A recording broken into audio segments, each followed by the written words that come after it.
so excited to be with you, the land of enchantment. This place is amazing. So my grandparents are from here. My mom and dad grew up, they went to high school here. So coming to Albuquerque is bigger than Disneyland for me. I'm serious. Balloon fiesta. I'm talking about those funnel cakes, you know? The funnel cakes is where it's at. I love going to Blake's Lotta Burger and getting some green chilies on my burger. Although it seems a little less clean than when I was growing up. I don't know. Baby girl, you gotta take care of yourself. I feel like I'm an OG Albuquerque, you know? Don't give me these isotopes. I want the Albuquerque Dukes. Well, I kind of moved away as they were like transitioning. You guys have probably had to adopt it now. Thank you, Simpsons. But love it here. My dad was a bat boy for the Albuquerque Dukes growing up, so it was life for us. And that's like OG, right? That's before Breaking Bad, before, people would come here and what they really want is to experience the culture. Now they come here, they're like, I'm just looking for blue meth right now. I want to know what the drug culture really is like here. I want to throw a pizza on the roof. That's what we come to Albuquerque for. And I'm not going to lie, I did go to Old Town, which is amazing. By the way, my mama, she used to do tours. And so we'd do the Cocapelles and we would see like the turquoise jewelry, which was amazing. I was a kid, I would get the pan flute. You know the plan? Drive my parents crazy, and you better believe it. I bought a bunch of pan flutes for my 3 kids. I got 3 boys under the age of 7. So you better believe they're gonna drive us crazy with those pan flutes. But circle of life, right? You gotta do it. I'm just so excited to be here. And by the way, I did go to Old Town. I did see the Breaking Bad experience. I did buy the blue meth, Candy Rocks. That's what we've been dwindled down to. And by the way, James told me it's kind of hard to get it through airport security. So if anyone here is an expert in sneaking drugs past the TSA, let's talk, because I need a little help getting these things to my kids.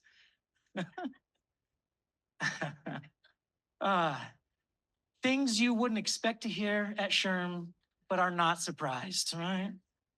Well, it's so great to be with you. I've been in touch with Mark, and I just, real quickly, those individuals typically behind the scenes who spend so much time making the plans and working so hard to get us here, going through countless obstacles that we don't even know. It's the Marks and the Maxes and the Marys and the Farmington team over here and everyone else who's involved. So real quick, can we just give them one huge round of applause for the great work that they do? So.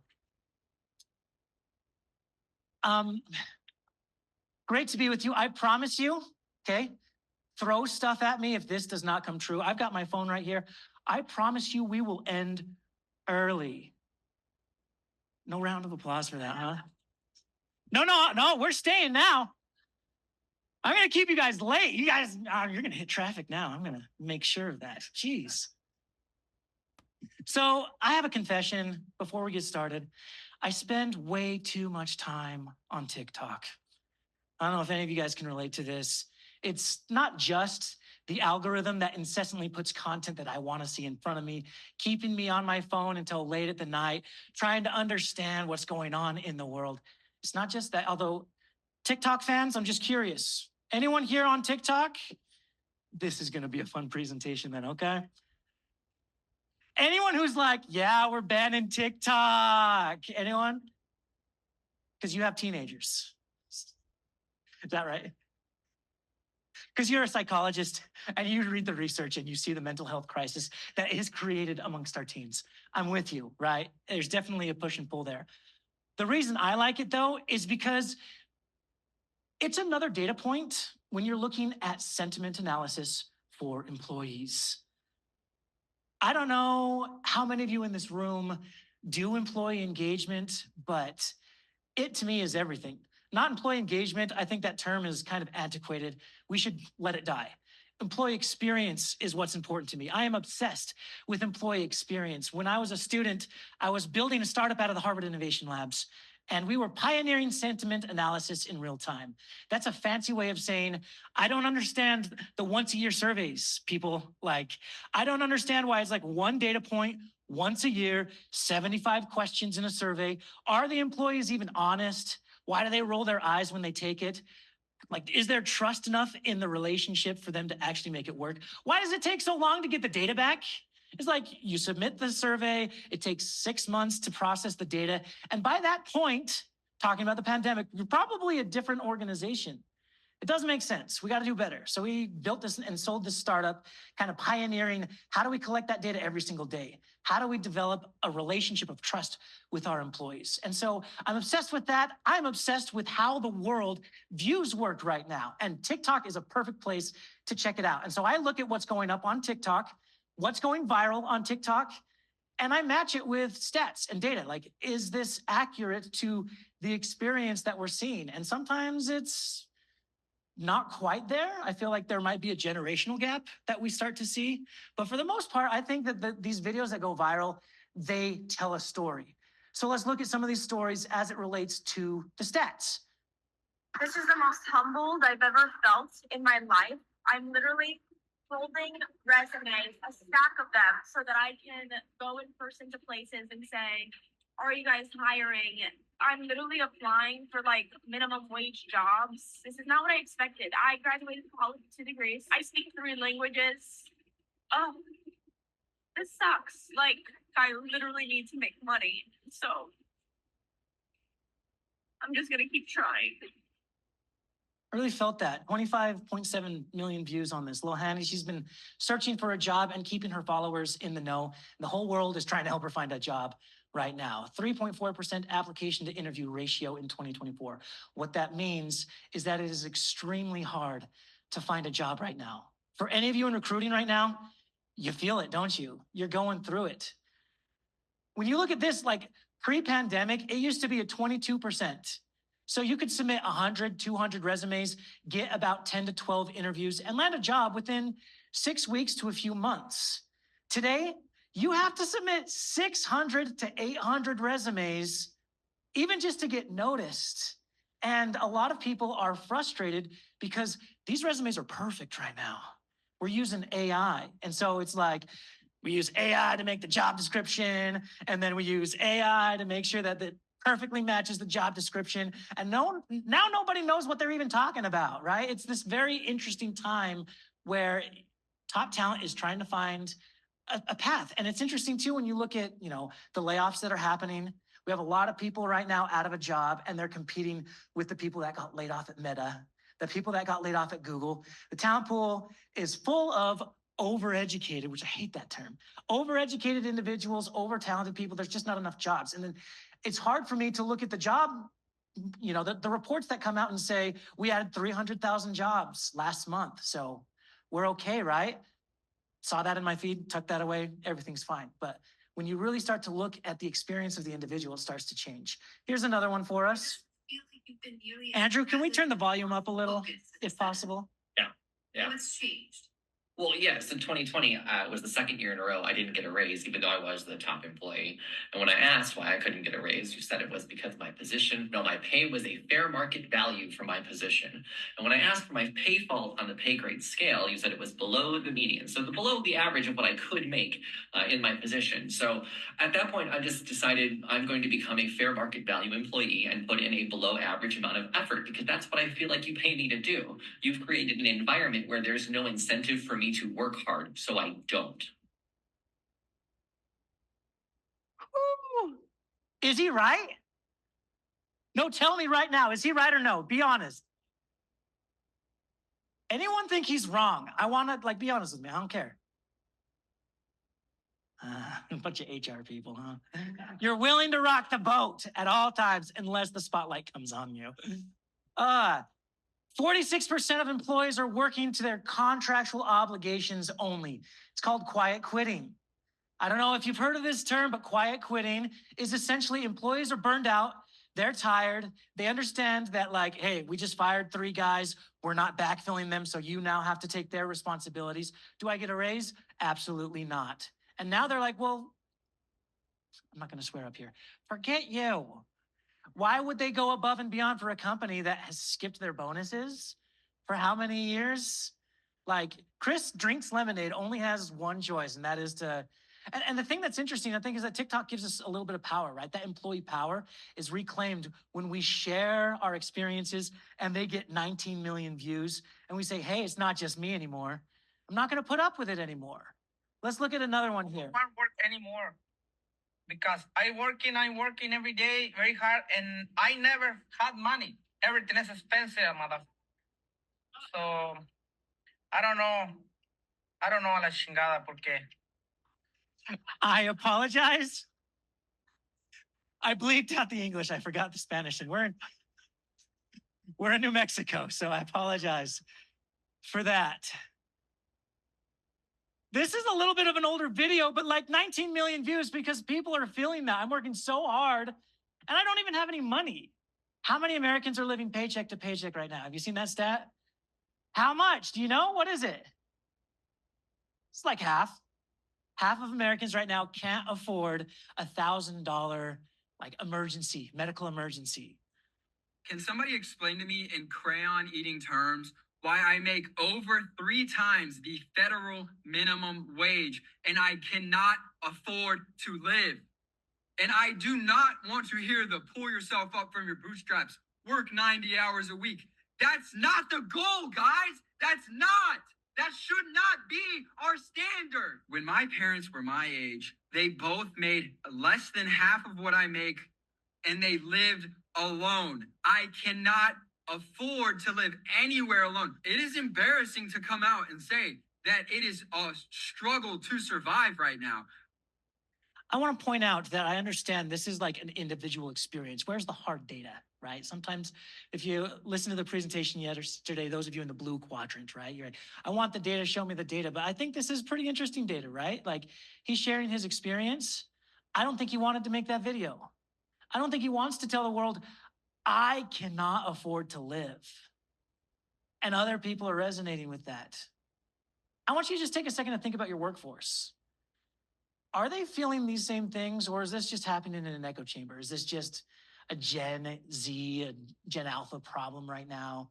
Or are your employees kind of feeling the same struggles? Let's listen to one more. This is Freddie here. He is making waves. There's no incentive anymore. At least 30 years ago, the incentive was you could work 40 hours for 40 years, afford a home, afford a living, have retirement, and have hope. You took those incentives away from the younger generations. You want them to work 40 hours a week for 50 years without being able to buy a home, with living paycheck to paycheck, working 40 hours? You want them to work 40 hours in corporate America plus commute and then drive Uber on the weekends just to afford groceries? Corporate America needs to change their incentive. Where's the 4-day work week? Where's the more than 12-day PTO? Where's the 9 to 3 job with the same pay instead of 8 to 5:30? You need to change the incentive. You have corporate America bragging about corporate profits at an all-time high, and yet middle-class people can't buy a house and get by and putting groceries on credit cards. Is he right?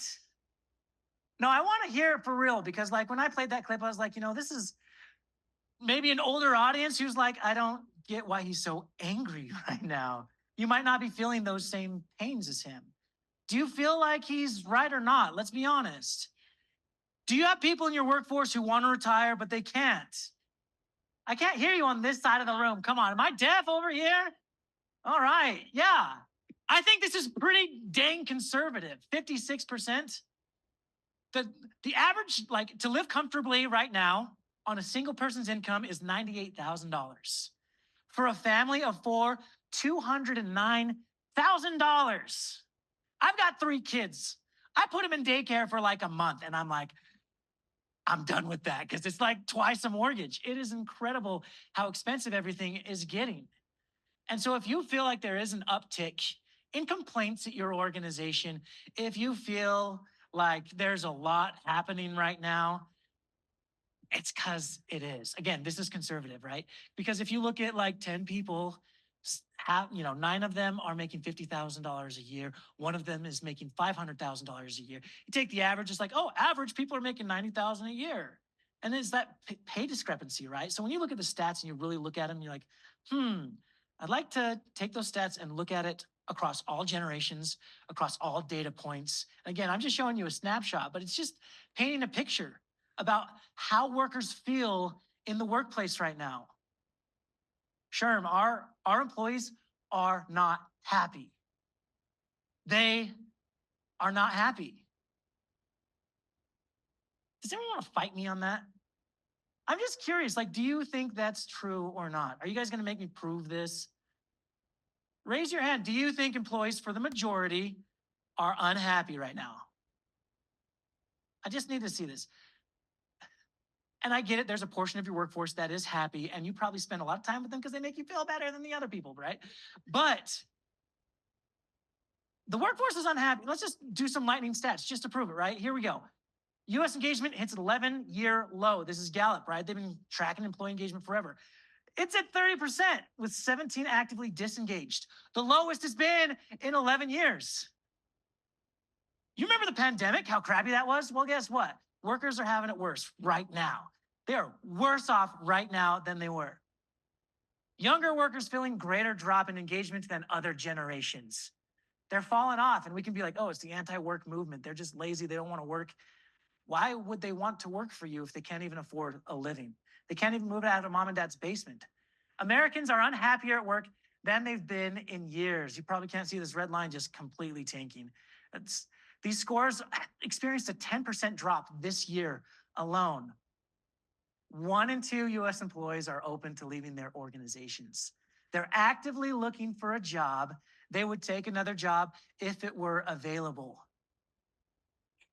So my question is, where the hell did employee experience design go?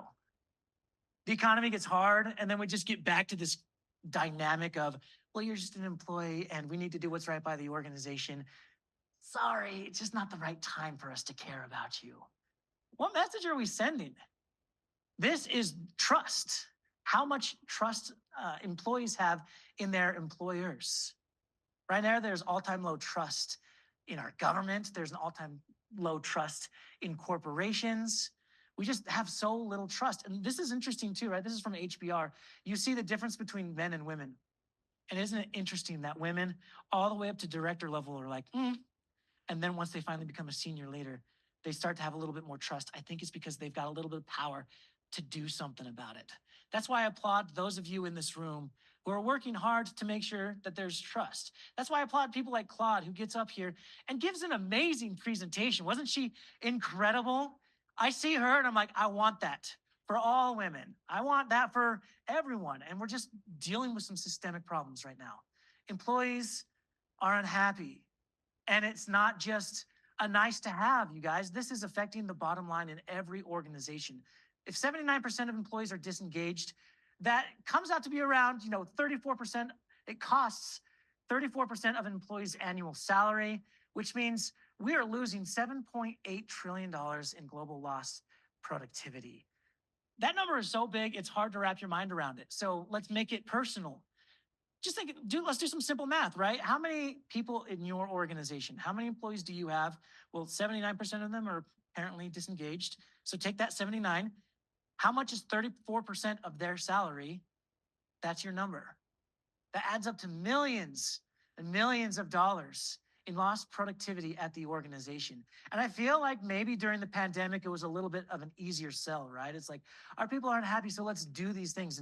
And we've been talking a little bit about how, like, we finally have a seat at the table, whatever that means, right? But are we really focusing on employee engagement, the employee experience? And so this is where I get pretty passionate. So me and my co-author are finishing up the manuscript of the book that we're going to be publishing in January. It's called Employment is Dead. Great title for a bunch of SHRM people, right? Employment is Dead. It's going to be published with Harvard Business Review Press. We're really excited about it. Deborah Parrish-Puccioni is amazing. This will be her 5th book. She's a New York Times bestselling author.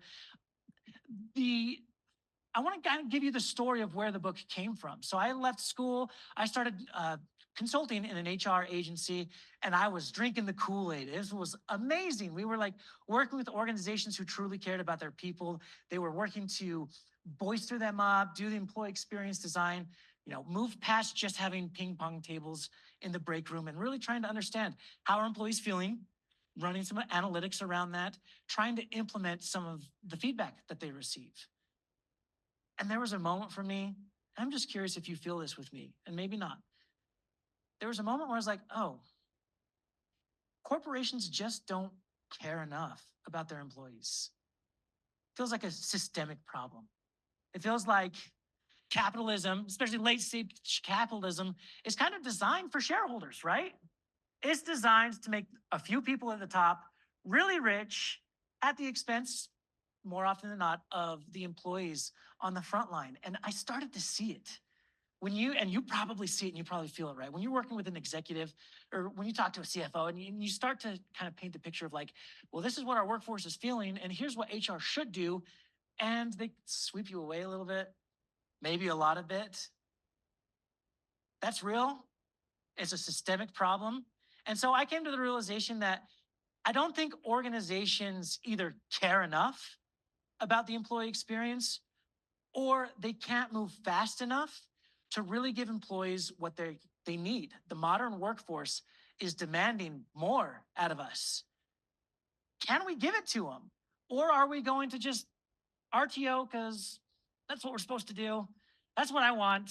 We want whatever reason, right? I don't want to touch too much on this, but I'm simply highlighting that traditional work structures are outdated. They are not serving our workforce. They aren't serving you, and they most certainly are not serving traditional organizations. Think about, traditional work as it stands today, this 9-to-5 task-based work. That was designed at a time where we needed one person to sit in one chair, monitor their hours, monitor how much of one task they do, and move on. We live in the age of information, though. Things move so much faster than that. And these companies that can't keep up because they're not innovative enough, they're not creative enough, they're falling by the wayside. And then they start to ask, where did all the top talent go? Why can't we find them? And you start to ask the hard questions. It's like, well, is it us? Is there something we can do? Or is it the structure of work? So the big theme of the book is modern day corporate structures need to evolve. And they need to evolve fast. Because imagine the employee who is disgruntled. They're mad. They don't want to be here. And what do? Their options are, I'm going to jump to another job. And they find another culture that's just as bad. And they jump from job to job to job, or they play the game a little bit. What happens, though, when they find something better? Maybe working as a core contributor for a DAO, or working as a freelancer in the global talent marketplace, which we'll talk about in just a second. That leap is pretty big.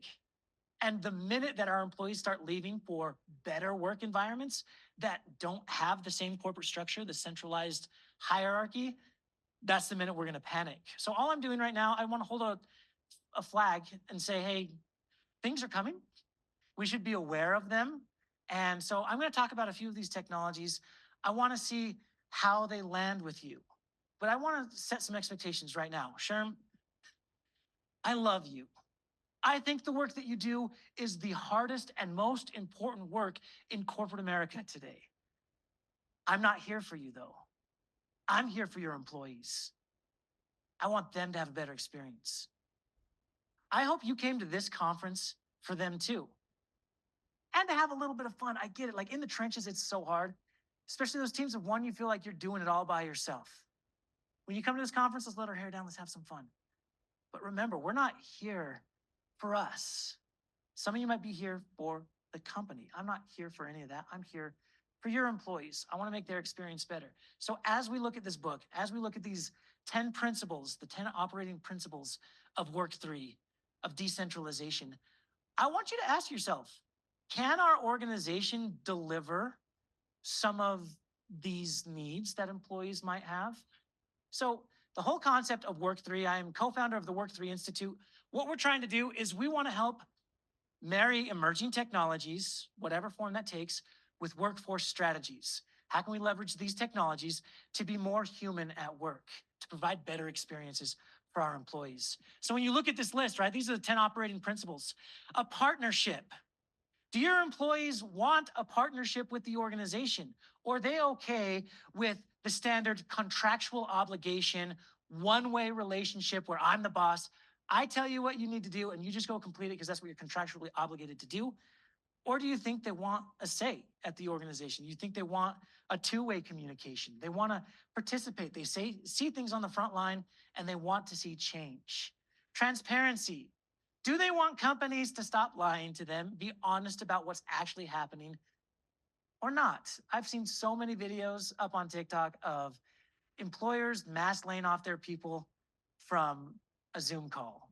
Stellantis just had this problem. They're like the parent cover company of like some major car companies. And they essentially said, hey, it's a mandatory remote day. Everyone go home. And then if you guys hop on a Zoom call, we're going to mass fire you on that Zoom call. How does that feel? What message does that send to employees who are staying, employees who are leaving? Where's the transparency in that? Does that build trust, build the culture at the organization or not? And do the employees like that? Autonomy, I mean, there's a lot here. I just want to focus on 3 with you right now, and we can kind of keep in touch and keep running with this. The first one is flexibility. I want you to just ask yourself, can you offer your employees the flexibility that they want? If not, why should they work for you? I think that's an interesting question. When we think about customers and what customers want, and we're like, we don't want that. What does the company do? Pivot immediately. Because if we are not like carving out the market share, then we are not achieving our gains. But for some reason, when it becomes employees and employees don't want that, we're just like, nope, coming back to the office. I know you want to stay home, but you just want to do your laundry. That's all you want. You want to hang out with your dog. You want to take walks. You want to take your kids out. And there is obviously a draw there. But when you look at like the real stats, it's commute time that eats up a lot of your work time. It's the environment. We don't have to commute. We're kind of saving the environment a little bit. It's a myriad of reasons why people want to stay home. I just feel like we're not interested in listening right now. So can you offer them flexibility? Well, if you can't, they're going to jump to Web3. They're going to jump to a different work model. And some of the principles that we talk to in the Work3 Institute is individualized, schedules. That is a great starting place. How do we help individualize that experience? Chrono working, I'm not sure if you've heard that term. It's kind of a new one making headlines right now. Chrono working is allowing employees to work on their circadian rhythm. So if you work great late at night, well, let's track those hours. And if you work really good in the morning, that's great. But I just don't think that cookie cutter 9 to 5 works anymore, especially when they're receiving Slack messages and emails after hours. They're feeling stressed. They're feeling like they can't disconnect. So building out like a chrono working schedule for each individual helps them to do better work, to be more productive. And virtual offices. I will say that probably one of the biggest, reasons why we want to return to the office, and the excuse is it's a better culture. You're not isolated. We do better work together. We're more collaborative. We have these spontaneous connections at the water cooler, and that is where innovation and creativity comes from, which is true. The problem is like Zoom and Slack and these tools that we use are not a workplace. They're just digital tools. What we're missing is a digital workplace. This was back when the metaverse was really hot, right? There are a lot of startups right now who are trying to reclaim those human elements from a digital standpoint. For instance, there's a company called SoWork where you can have an avatar that comes into the office. You can sit next to your coworkers. You can go to the lunchroom and everyone can order Uber and you guys can have a working lunch. And so it's not there yet, I'm going to be honest, but there is going to be a time where distributed work is much more reliable and those old excuses evaporate. Quick company that's doing this well. This is August. It is a Gen Z run company that is fluidly blending work and life together. They have no meeting Fridays, where you're not allowed to have any meetings on Friday. They have a slump hour where you're not allowed to schedule meetings after lunch. They have heart checks. It's kind of like a improved one-on-one where you get to talk about, family and life and pay and how your workload is. They actively swear on, their Slack channels. They're authentic. They share their therapy appointments back and forth. So they're offering their people a lot more flexibility, which is being demanded. Ownership. This one's kind of close to my heart. I feel like the corporate America, like the style of work is very extractive. It's you work for me, you do X, Y, Z, and who gets to keep the value that you generate as an employee? All that hard work that you did, like it used to be okay that I got a paycheck, that had benefits. Nowadays, employees are asking for more ownership in the organization. And there are plans out there. There's the ESOP, right? employee shared ownership program where you can, give stock to employees and you can help them have, a little bit of ownership at the organization. But that's still kind of an arbitrary number that vests over years and years. And that just doesn't work for them. It just feels like another corporate tool to keep them at the organization longer. But what if you could create a system where each employee gets to own the value that they generate for the company, and whatever revenue that generates, they get a cut of that. Woo, now we're talking like sales commissions on every single skill at the organization. And so employees are demanding ownership. Just a couple things here. Profit sharing stakeholders, make employees shareholders. Make employees shareholders. Make employees shareholders. Do you think that'll ever happen? I don't know. I'm going to keep preaching it up here until it actually happens. Make employees shareholders. Because when they're bought into the organization, they will work and they will do the dirty work that sucks because they know that they get to own that, and they will collaborate even better. Just, I'm not sure if we're even at a place where the structure makes sense to make them shareholders. And that's why we need a DAO, a decentralized autonomous organization, which I'll talk about a little bit more. But maybe we should talk about that first before we talk about governance tokens, data and project ownership, etc. One thing I will say though, you've probably heard a lot about Web3. Web3 is simply the next iteration of the internet. And the reason why we need Web3 is because it's a jump from centralization to decentralization. It means right now we have some major tech companies who own all of your data. Amazon, it's watching your patterns, it's tracking your clicks. And guess what it does with that data? Sells it to third parties so they can sell you more. Did you give them permission to sell your data? WTF, right? That's my watered down version here. Web3, in theory, is saying you get to keep your data, and you get to sell it however you want. And now all of a sudden you own everything that you're doing online. And that kind of emerges from these X to earn models like play to earn or learn to earn, non-traditional ways of working where you get to literally play a video game and the data that you generate is valuable, so you get paid for that. Talk to Gen Z about that. They probably super love it. For example, Roblox. Game developers earned a record $741 million last year. Let's actually just take a look at this. Looking for a new career? Well, maybe look into Roblox. What does a job look like in the metaverse? Roblox game developers earned a record $741 million last year. These are not full-time employees of Roblox. These are the users. It's just a 16-year-old kid who loves Roblox and uses the provided developer tools to create a game. Explain how this works to those of us who are not on Roblox all the time. You can go on the platform and upload your own video game. Once it starts making money, you can take that to the developer exchange program. They get paid every time someone engages in their world. How much have you made in a given year? At least like $500,000 1 year. No, just $500,000, but no big deal. But the typical developer, about 12,000 creators, average $62,000 a year from the games they make. Ask this generation if they would rather have a traditional corporate job where they're told what to build, or be a free-thinking developer that gets to create worlds. So if you're a company wondering where all of the talented developers like Anne have gone, they are choosing careers in the metaverse. Interesting to think about, right? If I'm a kid, why would I join corporate America when I can play video games and get paid probably more than I would have received? It's just food for thought, right? Is this absolutely viable? Go read the comments on this video that I posted on TikTok. It's so interesting to watch the younger generation be like, considered it, tried it, didn't work, and they're finding different career paths. Autonomy. I don't want to spend too much time on this, but giving employees the agency that they need, the autonomy to work in ways that make sense, and to be able to have some of that decision-making power.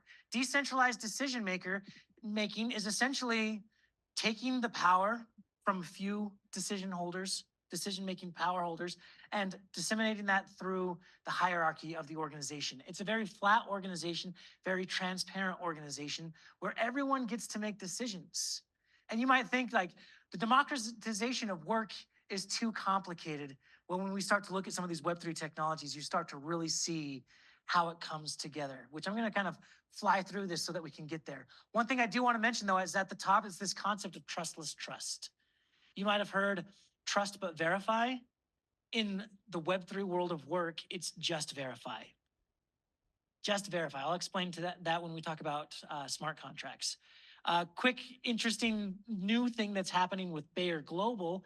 The CEO, Bill Anderson, just announced that they are getting rid of all middle management and they are getting rid of 99% of the corporate handbook.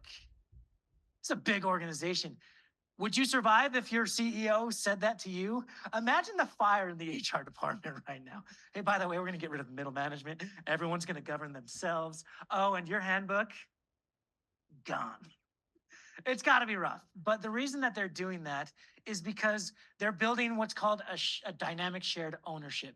I actually want to read this. I'm going to come down here and read this. It's very interesting. He told Business Insider, this is Bill, the CEO, increasingly, we can't get anything done. It's just too hard to get ideas approved, or you have to consult with so many people to make anything happen. Then we wonder why big companies are so lame most of the time. No joke. A CEO said that. That's incredible. And this is from Bayer. You would not expect that. So the reason why is because they have had record low profits. So much so that they're this close to bankruptcy. And so what's the radical situation? The solution? Decentralization. Management is actually just a tool that we invented. We invented managers so that they could oversee a group of people and make sure they do their tasks. If we don't need to micromanage them in that way, we used a DAO and a smart contract. I keep using these words. I promise I'll explain them. If we use a decentralized way of working, we don't need middle management. And so, a lot of these people are going back to doing their roles that they wanted on the front line. A lot of individuals are finding other opportunities, but this is just one example of companies trying to offer more autonomy to the workers on the front line. All right, so with that said, let's talk about these technologies. I want to just kind of talk about the high level. Let's not get too technical here, but let's just talk about emerging technologies, how they're going to affect HR specifically. And what I would love for you to do as you're kind of looking through this is, can I use this technology today? Yes or no? If yes, let's start using it. If no, then let's figure out how to position the organization so we're ready, because it's coming. A DAO is a decentralized, autonomous organization. It's just like an LLC or an S Corp. It's a DAO, but it's decentralized, meaning there is no hierarchy. There is no one leader. It's a group of individuals who have come together because they're passionate about a certain subject and they build it. I don't know if you've ever been on Discord. It's kind of hard to understand, to be honest. Not my generation. Discord is an entire community, but these younger kids, they're getting on Discord, they're finding their community, and they're generating value. Imagine this. You're a drone enthusiast. You see these drones with problems. They don't work very long. They don't stay high in the air very long. So you get together and you solve the problem, and then you sell whatever IP you generated to the government so that they can build it. It's just a group of kids getting together and forming a DAO so everyone gets paid and they move on it. A DAO is kind of interesting. Let's just kind of look at the structure for a second. It's not as far away from the current work ecosystem than you might think. You see in the middle, we call them core contributors. These are kind of like the full-time employees of today. Individuals that are completely bought into the organization and they work there full-time. Then you have bounty hunters. These are kind of like freelancers or contractors who are hunting bounties, which means you as a company throw up projects, on the blockchain, and you essentially hire whoever picks up the contract, or people who complete the contract and then get you the work. The first one who's done is going to work with you. So that's kind of a new thing. Networkers, these network contributors are individuals within the realm that care about this, that are sharing with their networks how the DAO works. They're doing marketing and just influencer work. And then there's token holders, individuals at the organization who have a token. You've heard of cryptocurrency. I don't want to get too far into that. But the reason why you would want a token is because it's decision-making power. You have a token, which means when there's a time to make a decision, you get to vote. And these decisions happen in real time. There's an app called Snapshot where you can just get in there, you can vote. Whatever the outcome is, that's what you're going to do. It seems really complicated, but imagine my 7-year-old son. He's on Roblox. He's got all of his friends in a game room. There's 3 games above the head. Like, which one do you want to play? Everyone just votes. There's like 12 kids in the room. Whichever one gets the most votes, that's the direction we head. No more questions asked. What's so hard about doing that in corporate America? Is it the layers and layers of bureaucracy? It's the layers and layers of approvals that need to go through. DAO doesn't have any of that. Imagine the flexibility, the agility that that brings. We have smart contracts. A smart contract is a self-executing contract on the blockchain. Does that mean anything to anyone in this room? It's a little out there, but let's just kind of look at a pretty simple example. A smart contract executes on the blockchain. When you hear the word blockchain, just think of it as a digital ledger, all right? There's someone there who's essentially saying, this goes here, this goes there, and it is verified. It is done and is transparent across the entire organization. So if you're looking to buy a house, what's the process there? Well, it's, going through the third parties and working hard to get the agreements together, and someone might back out because it's taking too long or they don't have the funds anymore. Whatever the issue is with a smart contract, it's essentially like pulling up an app. I want that one. Smart contract executes, it's imprinted on the blockchain, and it's yours without having to do any of the intermediary work. So smart contracts are just a way to facilitate the DAO. If I am working for an organization, I essentially would be hired under a smart contract. The work that I'm supposed to be doing is under a smart contract, and it self-executes after I complete that work. A great example of a company doing this right now is called Talent Pair. They're Talent Pair recruiting agency. What they use smart contracts for is every step of the recruiting process, whoever brought the individual in, whoever did the training, whoever did the verifying, and finally whoever landed that person into a job, instead of that last person getting paid, there's a percentage of every person who participated in that sale, and it executes immediately, meaning I just got paid in my bank account. So that's huge. Let's talk about AI.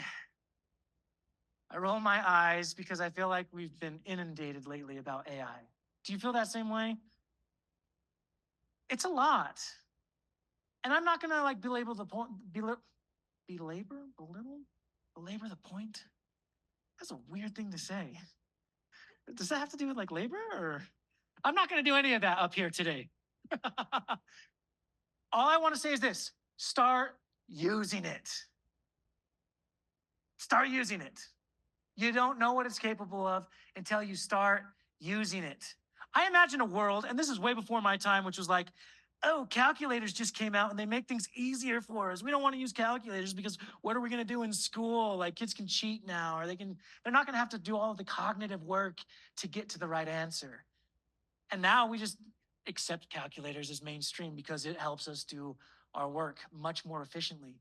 AI is the same thing. It's just a giant cognitive calculator, which helps us do more.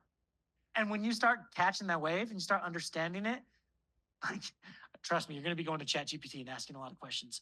Is it perfect? No. I've spent a lot of time writing this book, going to ChatGPT and asking questions. What's really cool about it is it can give me a very specific answer of something that's out there in the internet that I didn't see, that I couldn't find.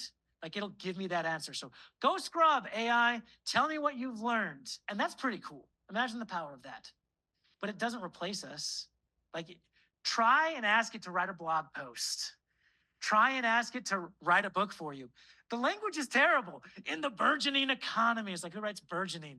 Or I found all of these NOBA clauses. It's like not only, but also. They do a lot of different things that when you start using it, you can see it immediately. And guarantee, when you can recognize AI text, when you can recognize AI images, we more often than not reject it. And so AI is betting big that you guys aren't going to figure it out. You'll figure it out. You just got to start using it. Will it take our jobs? Yes. Let's look at an example. This fintech company, Klarna, lays off 700 people, saying its AI assistant has automated their workload entirely. Obviously, this is a touchy topic, and it comes up in an interview with the CEO of Klarna. He says, we worry in general about the effects this may have on society, so we decided to be upfront about the fact that it has some amazing outcomes for customers. It's amazing for customers. We're going to make a ton of money for our shareholders, but he says nothing about its impact on employees. That silence right there should speak volumes. It should be concerning. These employees employees have nowhere to go. They have no safety net anymore. And now they are entering the talent pool with all of these other layoffs like Google and Meta competing for these jobs that are drying up. It's happening. And maybe just saying that out loud is the next step for helping us process what's next. How can you make yourself indispensable? That's what we all need to figure out moving forward. I'd love to hear your thoughts below. I will just give a caveat on this, right? So they essentially replaced 700 workers with a chatbot. It's an AI chatbot. And the feedback since I made this video is that it's not very good at giving us answers. It's not very good at being specific. A lot of engineers are like, why is it telling me this? And it's very quick to refer you to an actual human after the fact. And the fact is, like, do people actually want this job? Or would you go find something that feels a little bit more aligned with the passions that you have? So yes, AI is taking our jobs. I don't think it's going to take the jobs that require you to really think about things and to really use AI. But I will tell you, those who are using AI are probably going to have a leg up on those who are not, simply because it augments human potential. You can do so much more with so many little people. And if you talk to Sam Altman, he says he's excited to see the first billion-dollar company run by a single individual. All right, so we've talked about a lot. I'm not gonna cover some of this stuff. We're just gonna jump through this because I promised you we would end early if you're still into that. All right. So at the Work3 Institute, this is something that we do quite often. We help you figure out how to pilot a DAO in your organization. So I wanna give you just a quick, this is potentially what it could look at your organization if you feel like you're ready. If not, we have a few HR specific things that you can start doing today. So piloting a DAO, determine the scope and clarify the roles. Just make sure that you know what you're working towards in the project. Choose a platform. Ethereum is a great platform. We can help you figure out what that means and why you need it. Develop a smart contract. Also on Ethereum, you can build smart contracts and you can plug them in. Distribute tokens. If you want to pilot with just a team, have like a team of 6 people, give them all tokens, get them on Snapshot, and then they can propose decisions that need to be made, make decisions in real time, and execute. And all you have to do is help facilitate that relationship. Establish voting process. Again, Snapshot. I'm feeling like this is a little much, so let's just kind of move past this and just measure your success. If you feel like you're not at this point where you can jump to a Web3 model, I would say this is a really good starting place for us here in SHRM. Listen to your people. If you are not listening to your employees, I don't know what to tell you because they are willing to tell you, if you have a trusting organization, how they're feeling. If they can't trust telling you directly, they will tell TikTok and it will go viral. And that's your company on the chopping block there. 2, stay informed on emerging trends. It's hard, I know, but if you are using social media, follow accounts that will drop this information in front of you. I'm someone that works really hard on teaching you, here's what emerging technologies can do for your employee experience. So follow along some of the things that we're posting on our accounts. And finally, adopt, I guess I got 2 left, huh? Tap into workers' rhythms. Again, that's the chrono working, that's individualized schedules for employees, and then adopt an agile HR practice. I know this one's tough because sometimes we get bogged down in the paperwork, the personnel, and the work that is really core HR. But guys, AI's got that part of our job.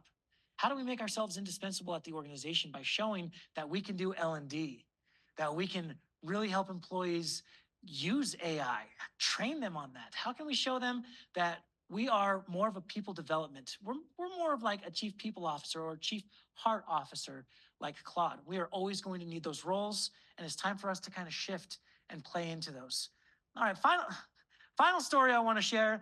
I used to be a youth motivational speaker. I would go into middle schools and high schools and do anti-bullying presentations. It was really fun. If you could imagine high school, kids are running around being crazy, and then the principal gets on the intercom and says, ladies and gentlemen, we are going to have an anti-bullying presentation. Please come down to the auditorium. All the students come down, they hand me a microphone, and they say, you have 1 hour to engage and inspire these teens. Good luck. Can I give you a taste of how I engaged teens?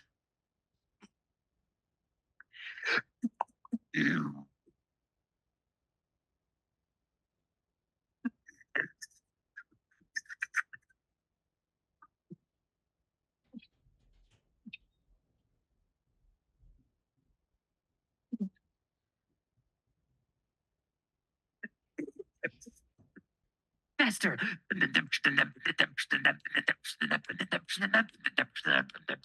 Are you ready?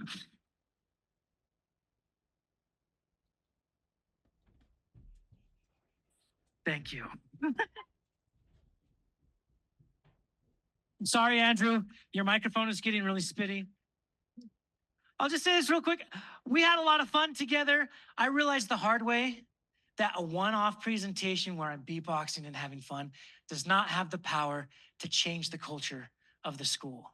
And I would come back year after year and find out that they are not changing. They're not getting better. And so I started implementing some programs to do some consulting with the leaders. And I would do some parents' night where we teach parents how teens are using technology, how to be aware of how they're using it and what they can do. The most important meeting that I did is I would sit down with the student leaders. I would dismiss the leaders, the adults out of the room. And I would just say, talk to me. What's it like to go to school here? Because I've built up some trust, they would talk to me. They would pull up the posts. They would show me what they're talking about. A lot of students in that room would admit to bullying other kids. The things that I learned in that room was not what the adults were aware of. And I said, guys, we have two options at this point. I can take this back to the principal. We can set some policies. We can fix this. Do you want that? They didn't want that. What they wanted is flexibility. They wanted some autonomy at the school. They wanted to have decision-making power. It's not just me going to school. Like, I want to be a part of that. When you truly listen to your employees, and it's not just one-off solutions behind a ping pong table, doing hot yoga, offering some of these pretty minimal perks. It's truly listening to them, understanding what they're going through, and doing everything we can to give it to them. If we do that, these technologies will fall right into our laps. We'll figure out how to use them, and we will give employees the experience that they want. I'm bought into that. I would love to keep in touch as we go along. This is the Work 3 Institute. This is the work that we do. I would love to continue to share with you what we're doing and how we're doing it. LinkedIn is where I spend a lot of my time. So if you want to follow me there, we can do that. But I just want to end by saying this. You do have the hardest job. You have the most important job. Don't give up. As you go back to your organizations, know that we are here to support you and to help you through that as well. I'm so grateful to be a part of that as well. And I just want to say thank you very much for your time today. Jeff Street, everybody. Wasn't that amazing? Isn't he amazing?